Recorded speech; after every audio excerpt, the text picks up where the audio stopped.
Hi, everybody. Welcome back to Guys Night Lab. I'm Jesus Velasquez, and I hope you've had a wonderful 2022 so far. Welcome back to my channel. I hope that this year we could make a lot more episodes regularly. But today, there's a lot of things we could talk about. There's a few movie reviews I'm going to do later, and maybe talk some NFL playoffs or whatnot.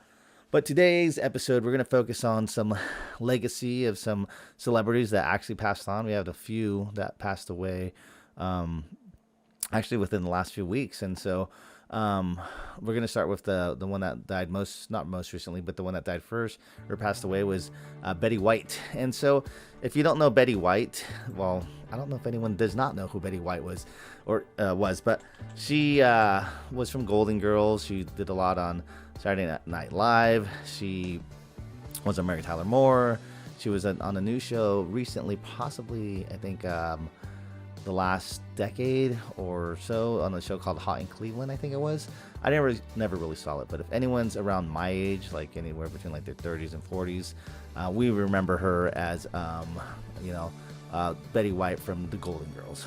And so that's how we remember her legacy. That's what we remember her. And she was always just very like the naive character. Like she'd always say something like silly or something off the wall that would annoy B. Arthur, and but it always get a lot of laughs. She was America's grandma's sweetheart, so she was like everyone's grandma's, and she just seemed very sweet. Obviously, I've never met her.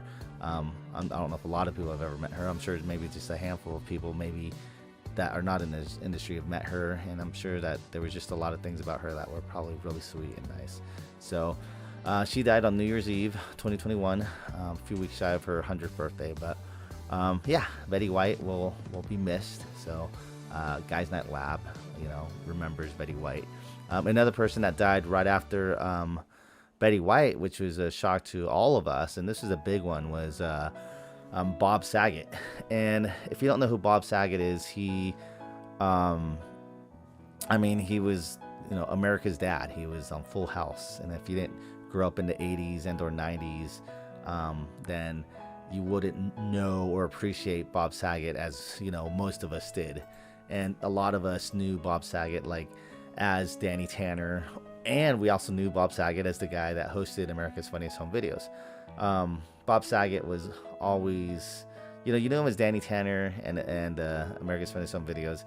But I remember watching a movie in high school, or like the late 90s late 90s. It was called Half Baked. And he has a scene in there, and he says like this super vulgar line, and I'm like, what? Like that was the first time I'd ever seen Bob Saget do something like not PG or not family oriented, and so it really threw me off. But then I started to realize that he has a whole stand up of his not clean and stuff like that. But even though some of his stand up wasn't clean or wasn't not to say not great, but not family friendly, he was still like a great dude and really nice. And I think no one ever had any ill thing to say about him. He was always there to be ear to listen and a friend to someone that needed a friend in need. I know him and Norm were really great friends, and when Norm Macdonald passed away, that was hard. We saw Norm Macdonald in person, and so that was great. But I know Bob Saget and Norm were really great friends. But when we heard Bob Saget passed away, it was just it's almost like a piece of of everyone's childhood who lived through that era died, or we're mourning that, because this was our dad, our family dad. Full House was a staple in the 80s and 90s. TGIF, it was on ABCs, and we'd watch Full House and Family Matters and Step by Step or Boy Meets World or Dinosaurs or whatever it was. And so every Friday night, when it was the last day of school on Friday, and you'd play your video games and go outside and go to Family Fun Center or Chuck E. Cheese or whatever, but you'd have to be home by 8 o'clock because on ABC it would be TGIF, and the first show usually on that lineup was Full House. And like I said, it was always like Family Matters, Perfect Strangers, Step by Step, Boy Meets World, Dinosaurs, whatever else. But Full House was always the staple there, and Danny Tanner was just someone, and I say Danny Tanner, Bob Saget was just someone that we always related to, and we'd listen to his heartfelt Full House, words of wisdom. And so hearing of his passing was definitely a shock to a lot of us. It was definitely a shock to a lot of people in the industry, but a lot of people that seen his stand up and seen just kind of the person he was. You could tell that he was just a nice guy. And so, yeah, so we'll definitely, Guys Night Lab will be missing, and, we pay tribute and rest in peace to Bob Saget. I wish that was all, but no, the list kept coming. Like I said, Meatloaf. If you don't know who Meatloaf was, he's a singer. He was an actor. He was in the movie Fight Club. He was in the movie Rocky Horror Picture Show. He had the album Bad Out of Hell. He was the one that sang I Would Do Anything for Love, but I Won't Do That.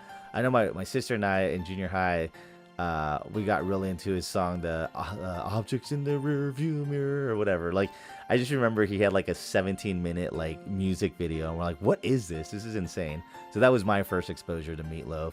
I'm not gonna claim to be like a Meatloaf super fan, but I know that like he was definitely, like I said, Rocky Horror Picture Show and Fight Club were two of the main movies that I've seen that had him in it.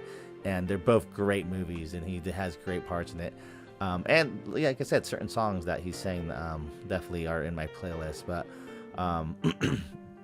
like I said, Meatloaf is someone that like I probably didn't follow as closely as other people, but he was definitely a staple, a legend in the industry. And so yeah, so we pay tribute and rest in peace to Meatloaf. And then finally, Louie Anderson. I mean, Louie Anderson, I always loved. I actually saw him in person. His stand-up was like, I think it was at Pechanga Casino. I mean, this is like 20 years ago. I'm dating myself. So I think it was like in high school or whatever. And he was just good, clean fun. And I used to watch Life with Louie when I was a kid. And that show was awesome, and I loved it. And, Jordan Zacharias, who does the podcast with me, we always quote the chicken cheesecake donuts, what he's feeding his goldfish and stuff like that. Or we always do, like, when he was hosting Family Feud, we'd be like, survey says, And so Louie Anderson was he was someone that I did follow, like, his comedy and just who he was. Like, his shows on his baskets, it was awesome that he won an Emmy for that. Family Feud, Life with Louie. He was in Coming to America. He was in a movie with Paul Rodriguez, who I also saw at Pechanga. If you know, some of you might know Paul Rodriguez as like the skateboarder, but that's the son. The dad is Paul Rodriguez Sr. He's a comedian, and so I think him and Louie Anderson made a movie called Quicksilver. But yeah, Louie Anderson was someone that I liked a ton. I liked his stand up. I liked his when he was on TV shows and stuff like that. So definitely gonna miss that guy and just his stand up. I know that he had a lot of like trauma and heartache from his past, of whether it was physical abuse and stuff like that growing up, but he always used it as a bright light in his comedy. And so anyways, from Guys Night Lab, we just want to pay tribute to these actors that passed on, and musicians and celebrities that have had an impact in my childhood and upbringing. And yeah, we just wanted to pay some respect, and that they rest in peace, and hopefully a lot of them are someplace better. And so yeah, so anyways, from Guys Night Lab, we will see you next time. Take care.